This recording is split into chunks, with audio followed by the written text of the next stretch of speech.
اعوذ باللہ من الشیطان الرجیم بسم اللہ الرحمن الرحیم۔ پارہ 18 سورہ مومنون مکی۔ یقیناً فلاح پائی ہے ایمان لانے والوں نے جو اپنی نماز میں خشوع اختیار کرتے ہیں، لغویات سے دور رہتے ہیں، زکوٰۃ کے طریقے پر عامل ہوتے ہیں، اپنی شرمگاہوں کی حفاظت کرتے ہیں سوائے اپنی بیویوں کے اور ان عورتوں کے جو ان کے مملکت یمین میں ہوں کہ ان پر محفوظ نہ رکھنے میں وہ قابل مذمت نہیں، البتہ جو اس کے علاوہ کچھ اور چاہیں وہی زیادتی کرنے والے ہیں۔ اپنی امانتوں اور عہد پیمان کا پاس رکھنے والے اور اپنی نمازوں کی محافظت کرنے والے، یہی لوگ وہ وارث ہیں جو میراث فردوس پائیں گے اور اس میں ہمیشہ رہیں گے۔ ہم نے انسان کو مٹی کے سخت سے بنایا ہے، پھر اسے ایک محفوظ جگہ ٹپکی ہوئی بوند میں تبدیل کیا ہے، پھر اس بوند کو لوتھڑے کی شکل دی ہے، پھر لوتھڑے کو بوٹی بنایا ہے، پھر بوٹی کو ہڈیاں بنائی ہیں، پھر ہڈیوں پر گوشت چڑھایا ہے، پھر اسے ایسے ہی مخلوق بنا کر کھڑا کیا۔ بس بڑا ہی بابرکت ہے اللہ، سب کاریگروں سے اچھا کاریگر ہے۔ پھر اس کے بعد تم کو ضرور مرنا ہے، پھر قیامت کے روز یقیناً تم اٹھائے جاؤ گے، اور تمہارے اوپر ہم نے 7 راستے بنائے ہیں۔ تخلیق کے کام سے ہم کچھ نابلد نہ تھے، اور آسمان سے ہم نے ٹھیک حساب کے مطابق ایک خاص مقدار میں پانی اتارا اور اس کو زمین میں ٹھہرا دیا۔ ہم اسے جس طرح چاہیں غائب کر سکتے ہیں۔ پھر اس پانی کے ذریعے سے ہم نے تمہارے لیے کھجور اور انگور کے باغ پیدا کیے۔ تمہارے لیے ان باغوں میں بہت سے لذیذ پھل ہیں، ان سے تم روزی حاصل کرتے ہو۔ اور وہ درخت بھی ہم نے ہی پیدا کیا جو طور سینا سے نکلتا ہے، تیل بھی لیے ہوئے اگتا ہے اور کھانے والوں کے لیے سالن بھی۔ اور حقیقت یہ ہے کہ تمہارے لیے مویشیوں میں بھی ایک سبق ہے۔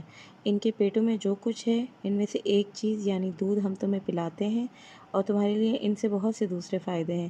ان کو تم کھاتے ہو، ان پر اور کشتیوں پہ سوار بھی کیے جاتے ہو۔ ہم نے نوح علیہ السلام کو اس کی قوم کی طرف بھیجا۔ اس نے کہا، اے میری قوم کے لوگوں، اللہ کی بندگی کرو، اس کے سوا تمہارے لیے کوئی معبود نہیں۔ کیا تم ڈرتے نہیں ہو؟ اس کی قوم کے جن سرداروں نے یہ ماننے سے انکار کیا وہ کہنے لگے، یہ شخص کچھ نہیں ہے مگر ایک بشر تم ہی جیسا ہے، اس کی عرض یہ ہے کہ تم پر برتری حاصل کرے۔ اللہ کو اگر بھیجنا ہوتا تو وہ فرشتے بھیجتا۔ یہ بات تو ہم نے کبھی اپنے باپ دادا کے وقتوں میں سنی ہی نہیں کہ بشر رسول بن کر آئے۔ کچھ نہیں، بس اس آدمی کو ذرا جنون لاحق ہو گیا، کچھ مدت اور دیکھ لو، شاید افاقہ ہو جائے۔ نوح علیہ السلام نے کہا، اے پروردگار، ان لوگوں نے جو میری تکذیب کی ہے اس پر تو ہی میری نصرت فرما۔ اور ہم نے اس پر وحی کی کہ ہماری نگرانی میں اور ہماری وحی کے مطابق کشتی تیار کر، جب ہمارا حکم آ جائے تو تنور ابل پڑے تو ہر طرح قسم کے جانوروں میں سے ایک ایک جوڑے کو لے کر اس پہ سوار ہو جاؤ، اور اپنے اہل و عیال کو بھی ساتھ لے، سوائے ان کے جن کے خلاف پہلے فیصلہ ہو چکا ہے۔ اور ظالموں کے بارے میں مجھ سے کچھ نہ کہنا، یہ اب غرق ہونے والے ہیں۔ پھر جب تو اپنے ساتھیوں سمیت کشتی میں سوار ہو جائے تو کہہ، شکر ہے اس خدا کا جس نے ہمیں ظالم لوگوں سے نجات دی۔ اور پھر کہہ، پروردگار، مجھ کو برکت والی جگہ پہ اتار، اور تو بہترین جگہ دینے والا ہے۔ اس قصے میں بڑی نشانیاں اور آزمائش ہیں تو ہم کر کے ہی رہتے ہیں۔ ان کے بعد ہم نے ایک دوسرے دور کی قوم اٹھائی، پھر ان میں سے خود انہی کی قوم کا ایک رسول بھیجا جس نے انہیں دعوت دی کہ اللہ کی بندگی کرو، تمہارے لیے اس کے سوا کوئی معبود نہیں۔ کیا تم ڈرتے نہیں ہو؟ اس کی قوم نے جن کے سرداروں نے ماننے سے انکار کر دیا، آخرت کی پیشی کو جھٹلایا جس کو ہم نے دنیا کی زندگی میں آسودہ رکھا تھا۔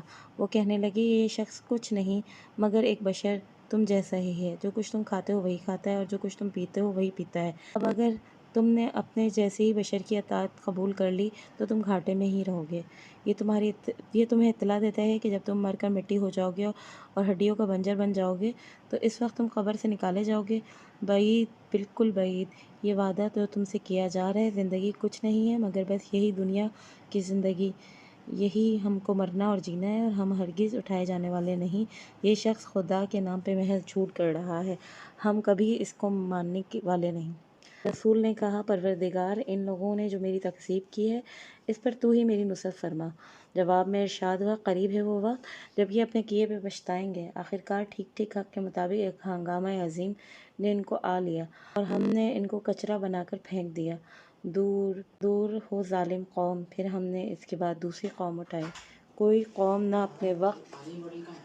جواب میں ارشاد ہوا، قریب ہے وہ وقت جب یہ اپنے کیے پہ پچھتائیں گے۔ آخرکار ٹھیک ٹھیک حق کے مطابق ایک ہنگامہ عظیم نے ان کو آ لیا اور ہم نے ان کو کچرا بنا کر پھینک دیا۔ دور ہو ظالم قوم، پھر ہم نے اس کے بعد دوسری قومیں اٹھائیں۔ کوئی قوم نہ اپنے وقت سے پہلے ختم ہوئی نہ اس کے بعد ٹھہر سکی۔ پھر ہم نے پے در پے رسول بھیجے، جس قوم کے پاس بھی اس کا رسول آیا اس نے اسے جھٹلایا، اور ہم ایک کے بعد ایک قوم کو ہلاک کرتے چلے گئے، حتیٰ کہ ان کو بس افسانہ ہی بنا کر چھوڑا۔ پھٹکار ہے ان لوگوں پہ جو ایمان نہیں لاتے۔ پھر ہم نے موسیٰ اور اس کے بھائی اور ہارون علیہ السلام کو اپنی نشانیوں اور کھلی صنعت کے ساتھ فرعون اور اس کے اہلیان سلطنت کی طرف بھیجا، مگر انہوں نے تکبر کیا اور بڑی دولو کی۔ دونوں کہنے لگے، کیا ہم اپنے ہی جیسے دو آدمیوں پر ایمان لے آئیں، اور آدمی بھی وہ جن کی قوم ہماری بندی ہے؟ تو انہوں نے دوسروں کو جھٹلایا اور ہلاک ہونے والوں میں جا ملے۔ موسیٰ علیہ السلام کو ہم نے کتاب عطا فرمائی تاکہ لوگ اس سے رہنمائی حاصل کریں، اور ابن مریم اور اس کی ماں کو ہم نے ایک نشانی بنایا اور ان کو ایک سطح مرتفع پہ رکھا جو اطمینان کی جگہ تھی، اور چشمے اس میں جاری تھے۔ اے پیغمبروں، کھاؤ پاک چیزیں اور عمل کرو صالح۔ تم میں سے تم جو کچھ بھی کرتے ہو میں اسے خوب جانتا ہوں، اور یہ تمہاری امت ایک امت ہے، اور میں تمہارا رب ہوں، پس مجھ سے ڈرو۔ مگر بعد میں ان لوگوں نے اپنے دین کے آپس میں ٹکڑے ٹکڑے کر لیا۔ ہر گروہ پاس جو کچھ ہے اسی میں وہ مگن ہے۔ اچھا تو چھوڑو انہیں، ڈوبے رہیں اپنی غفلت میں ایک وقت خاص تک۔ کیا یہ سمجھتے ہیں کہ ہم انہیں جو مال اور اولاد سے مدد دیے جا رہے ہیں تو گویا انہیں بھلائیاں دینے میں سرگرم ہیں؟ نہیں، اصل معاملے کا انہیں شعور نہیں۔ حقیقت میں جو لوگ اپنے رب کے خوف سے ڈرنے والے ہوتے ہیں وہ اپنے رب کی آیات پر ایمان لاتے ہیں، اور جو اپنے رب کے ساتھ کسی کو شریک نہیں کرتے، اور جن کا حال یہ کہ دیتے ہیں جو کچھ بھی دیتے ہیں اور دل میں ان کے خیال سے کانپتے رہتے ہیں کہ ہمیں اپنے رب کی طرف پلٹنا ہے، وہی بلائیوں کی طرف دوڑنے والے اور سبقت کر کے انہیں پا لینے والے ہیں۔ ہم کسی شخص کو اس کے مقدر سے زیادہ تکلیف نہیں دیتے۔ ہمارے پاس ایک کتاب ہے جو ہر کا حال ٹھیک ٹھیک بتا دینے والی ہے۔ لوگوں پہ ظلم بہرحال نہیں کیا جائے گا، مگر یہ لوگ اس معاملے میں بے خبر ہیں، اور ان کے اعمال بھی اس طریقے سے جس کے اوپر ذکر کیا گیا مختلف ہیں۔ وہ اپنے یہ کرتوت کیے چلے جا رہے ہیں، یہاں تک کہ جب ہم ان کے عیاشیوں کو عذاب میں پکڑیں گے تو پھر وہ ڈکارنا شروع کر دیں گے۔ اب بند کرو اپنی فریاد دفان، ہماری طرف سے اب کوئی مدد نہیں ملنی۔ میری آیات سنائی جاتی تھی تو تم رسول کی آواز سنتے ہی الٹے پاؤں بھاگنے لگتے تھے، اپنے گھمنڈ میں اس کو خاطر میں نہ لاتے تھے، اپنے چوپالوں میں اس پر باتیں چھانٹتے تھے اور بکواس کرتے تھے۔ تو کیا ان لوگوں نے کبھی اس کے کلام پر غور نہیں کیا؟ یا تو وہ کوئی ایسی بات آیا ہے جو کبھی ان کے اسلاف کے پاس نہ آئی ہو، یا یہ کہ اپنے رسولوں سے وہ کبھی واقف نہ ہوئے ہیں؟ ان کا جانا ہوا آدمی کے باعث اس سے بدکتے ہیں، یا یہ اس بات کے قائل ہیں کہ وہ مجنون ہے؟ نہیں، بلکہ وہ حق لایا ہے، اور حق ہی اس کی اکثریت کو ناگوار ہے، اور حق اگر کہیں ان کی خواہشات کے پیچھے چلتا، آسمان اور زمین کی ساری آبادی کا نظام درہم برہم ہو جاتا۔ نہیں، بلکہ ان کا اپنا ہی ذکر ان کے پاس لائے ہیں، اور وہ اپنے ذکر سے منہ موڑ رہے ہیں۔ کیا تم ان سے کچھ مانگ رہا ہے؟ تیرے لیے تو تیرے رب کا دیا ہی بہتر ہے، اور وہ بہترین رازق ہے۔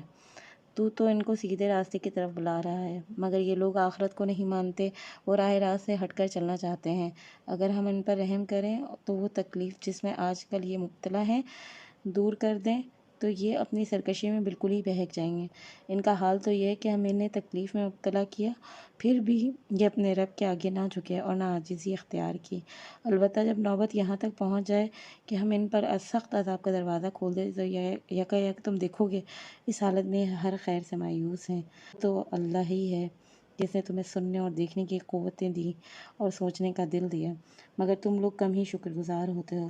وہی ہے جس نے تمہیں زمین پہ پھیلایا اور اسی کی طرف سے تم سمیٹے جاؤ گے۔ وہی زندگی بخشتا ہے، وہی موت دیتا ہے۔ گردش لیل و نہار اس کے قبضے میں، قدرت میں ہے۔ تمہاری سمجھ میں یہ بات نہیں آتی؟ یہ لوگ وہی کچھ کہتے ہیں جو ان کی پیش رو کہہ چکے ہیں۔ یہ کہتے ہیں کہ جب ہم مر کر مٹی ہو جائیں گے اور ہڈیوں کا بنجر بن جائیں گے تو پھر ہم زندہ کر کے اٹھا لیے جائیں گے۔ ہم نے بھی یہ وعدے بہت سے سنے ہیں اور اس سے پہلے ہمارے باپ دادا بھی سنتے رہے ہیں۔ یہ محض افسانہ نہار پارینہ ہے۔ ان سے کہو بتاؤ، اگر تم جانتے ہو یہ زمین اور اس کی ساری آبادی کس کی ہے؟ یہ ضرور کہیں گے اللہ کی۔ کہو پھر تم ہوش میں کیوں نہیں آتے؟ ان سے پوچھو ساتوں آسمان اور عرش عظیم کا مالک کون ہے؟ یہ ضرور کہیں گے اللہ کی۔ کہو پھر تم ڈرتے کیوں نہیں؟ ان سے کہو بتاؤ، اگر تم جانتے ہو ہر چیز کا اقتدار کس کے پاس ہے اور کون ہے جو پناہ دیتا ہے تو اس کے مقابلے میں کوئی پناہ نہیں دے سکتا، یہ ضرور کہیں گے یہ بات تو اللہ ہی کے لیے ہے۔ پھر کہاں سے تم دھوکہ لگتا ہے؟ جو امر حق ہے وہ ہم ان کے سامنے لے آئے اور کوئی شک نہیں کہ یہ لوگ جھوٹے ہیں۔ اللہ نے کسی کو اپنی اولاد نہیں بنایا اور کوئی دوسرا خدا اس کے ساتھ نہیں ہے۔ اگر ایسا ہوتا تو ہر خدا اپنی خلق کو لے کر الگ ہو جاتا، پھر ایک دوسرے پہ چڑھ دوڑتے۔ کہ اللہ ان باتوں سے جو یہ لوگ بناتے ہیں کھلے اور چھپے جاننے والا ہے۔ وہ بالا تر ہے اس شرک سے جو لوگ تجویز کر رہے ہیں۔ اے نبی صلی اللہ علیہ وسلم، دعا کرو کہ پروردگار جس عذاب کی ان کو دھمکی دی جا رہی ہے وہ اگر میری موجودگی میں لائے، تم اے میرے پروردگار مجھے ان ظالم لوگوں کے ساتھ شامل نہ کیجیے۔ اور حقیقت یہ ہے کہ تمہاری آنکھوں کے سامنے وہ چیز لے آنے کی پوری قدرت رکھتے ہیں جس کی دھمکی ہم انہیں دے رہے ہیں۔ اے نبی صلی اللہ علیہ وسلم، برائی کو اس طریقے سے دفع کرو جو بہترین ہو، اور جو کچھ باتیں وہ تم پر بناتے ہیں وہ ہمیں خوب معلوم ہے۔ اور دعا کرو اے پروردگار، میں شیاطین کے اکساہٹوں سے تیری پناہ مانگتا ہوں، بلکہ اے میرے پروردگار میں تو اس سے بھی تیری پناہ مانگتا ہوں کہ وہ میرے پاس آئیں۔ یہ لوگ اپنی کرنی سے باز نہیں آئیں گے، یہاں تک کہ جب ان میں سے کسی کو موت آ جائے گی تو کہنا شروع کر دیں گے، اے میرے رب مجھے اس دنیا میں واپس بھیج دیجیے جسے میں چھوڑ آیا ہوں، امید ہے کہ اب میں نیک عمل کروں گا۔ ہرگز نہیں، یہ تو بس ایک بات ہے جو وہ بک رہے ہیں۔ ان سب مرنے والوں کے پیچھے ایک برزخ حائل ہے اسی زندگی کے دن تک، پھر جو ہی سور پھونکا جائے گا کے درمیان پھر کوئی رشتہ نہ رہے گا، نہ وہ ایک دوسرے کو پوچھیں گے۔ اس وقت جس کے پلڑے بھاری ہوں گے وہی فلاح پائیں گے، اور جن کے پلڑے ہلکے ہوں گے وہی لوگ جنہوں نے اپنے آپ کو گھاٹے میں ڈال دیا وہ جہنم میں ہمیشہ رہیں گے۔ آگ ان کے چہروں کے کھال چاٹے گی اور ان کے جبڑے باہر نکل آئیں گے۔ کیا تم وہی لوگ نہیں ہو جو میری آیت تمہیں سنائی جاتی تھی تو تم انہیں جھٹلاتے تھے؟ وہ کہیں گے اے ہمارے رب، ہماری بدبختی ہم پر چھا گئی، ہم واقعی گمراہ لوگ تھے۔ اے پروردگار، اب ہمیں یہاں سے نکال دے، پھر ہم ایسا قصور نہیں کریں گے، تو اگر ایسا قصور کریں گے تو ظالم ہوں گے۔ اللہ تعالیٰ جواب دے گا، دور ہو میرے سامنے سے، پڑے رہو اسی میں اور مجھ سے بات نہ کرو۔ تم وہی لوگ ہو کہ میرے کچھ بندے جب کہتے تھے پروردگار ہم ایمان لائے، ہمیں معاف کر دے، ہم پر رحم کر، تو سب رحیموں سے اچھا رحیم ہے تو تم ان کا مذاق بنا لیا، یہاں تک کہ ان کی ضد نے تمہیں یہ بھی بھلا دیا کہ میں کوئی ہوں، تم ان پر ہنستے رہے۔ آج ان کے صبر کا یہ پھل دیا ہے کہ وہی کامیاب ہوئے۔ پھر اللہ تعالیٰ ان سے پوچھے گا بتاؤ زمین میں کتنے سال رہے؟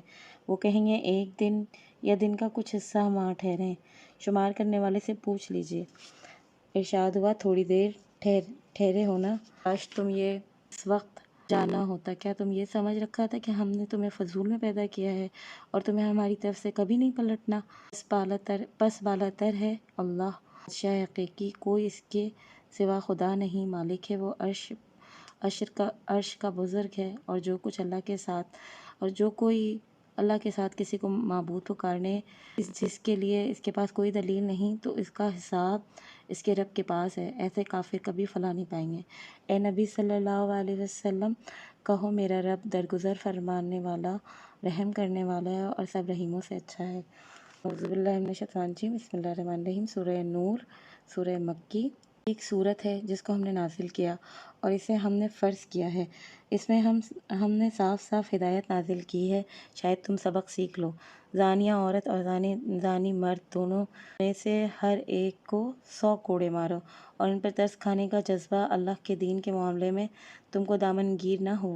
اگر تم اللہ تعالیٰ اور اس روز آخرت پہ ایمان رکھتے ہو تو ان کو سزا دیتے وقت اہل ایمان کا ایک گروہ موجود ہو، یعنی نکاح نہ کرے مگر زانیہ کے ساتھ، یا یا مشرکہ کے ساتھ، اور زانیہ کے ساتھ نکاح نہ کرے، زانیہ کے ساتھ نکاح نہ کرے مگر زانی یا مشرک کے ساتھ، اور یہ حرام کر دیا گیا ہے اہل ایمان پر۔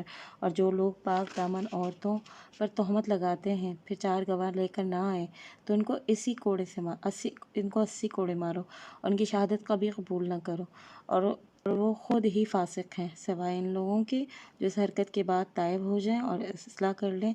اللہ ضرور ان کے حق میں غفور رحیم ہے۔ اور جو لوگ اپنی بیویوں پہ الزام لگائیں اور ان کے پاس خود ان کے اپنے سوا کوئی دوسرے گواہ نہ ہوں، ان میں سے ایک شخص کی شہادت یہ ہے کہ وہ 4 مرتبہ اللہ کی قسم کھا کر گواہی دے اور وہ اپنے الزام میں سچا ہے، اور 5ویں بار کہے کہ اس پر اللہ کی لعنت ہو اگر وہ اپنے الزام میں جھوٹا ہو۔ اور عورت سے سزا اس طرح ٹل سکتی ہے کہ وہ 4 مرتبہ اللہ کی قسم کھا کے شہادت دے کہ یہ شخص اپنے الزام میں جھوٹا ہے، اور 5ویں مرتبہ کہے اس بندی پہ اللہ کا غضب ٹوٹے اگر وہ الزام میں سچا ہو۔ تم لوگ پر اللہ کا فضل اور اس کا رحم نہ ہوتا اور یہ بات نہ ہوتی کہ اللہ بڑا الطاف فرمانے والا اور حکیم ہے، تو بیویوں پہ الزام کے معاملے میں تمہیں بڑی پیچیدگی میں ڈال دیتا ہے۔ جو لوگ یہ بہتان گھڑ لاتے ہیں کہ وہ تمہارے اندر کا ایک ٹولہ ہے، اس واقعے کو اپنے حق میں شر نہ سمجھو، بلکہ یہ بھی تمہارے لیے خیر ہے۔ جس نے اس کو جتنا حصہ لیا اس نے اتنا ہی گناہ سمیٹا، اور جس شخص نے اس کی ذمہ داری کا بڑا حصہ سر لیا اس کے لیے تو عذاب عظیم ہے۔ جس وقت تم لوگوں نے اسے سنا تھا اسی وقت کیوں نہ مومن مردوں اور مومن عورتوں نے اپنے آپ سے نیک گمان کیا، کیوں نہ کہا کہ یہ سرہن بہتان ہے۔ وہ لوگ اپنے الزام کے ثبوت میں 4 گواہ کیوں نہ لائیں، اور اب کہ وہ گواہ نہیں لائے اللہ کے نزدیک وہ جھوٹے ہیں۔ اگر تم لوگ دنیا اور آخرت میں اللہ کا فضل اور رحم نہ ہوتا تو جس باتوں میں تم پڑ گئے ہو اس کی پاداش میں بڑا عذاب آ لیتا۔ ذرا غور کرو اس وقت تم کیسی سخت غلطی کر رہے ہو، جبکہ تمہاری ایک زبان سے دوسری زبان اس جھوٹ کو لیتی چلی جا رہی ہے، اور تم اپنے ہی منہ سے کچھ کہے جا رہے ہو جس کے متعلق تمہیں کوئی علم نہیں۔ تم اسے ایک معمولی بات سمجھ رہے ہو، حالانکہ اللہ کے نزدیک یہ بہت بڑی بات ہے۔ کیوں نہ اسے سنتے ہی تم نے یہ کہہ دیا، ہمیں ایسی بات زبان سے نکالنا زیب نہیں دیتا۔ سبحان اللہ، یہ تو ایک بہتان عظیم ہے۔ اللہ تم کو نصیحت کرتا ہے کہ آئندہ کبھی ایسی حرکت نہ کرنا اگر تم مومن ہو۔ اللہ تمہیں صاف صاف ہدایت دیتا ہے، اور وہ حلیم و حکیم ہے۔ جو لوگ چاہتے ہیں ایمان لانے والوں کے گرد وہ فحش پھیلے تو وہ دنیا اور آخرت میں دردناک سزا کے مستحق ہیں۔ اللہ جانتا ہے تم نہیں جانتے۔ اگر اللہ کا فضل اور اس کا رحم و کرم تم پر نہ ہوتا اور یہ بات نہ ہوتی کہ اللہ بڑا شفیق اور رحیم ہے۔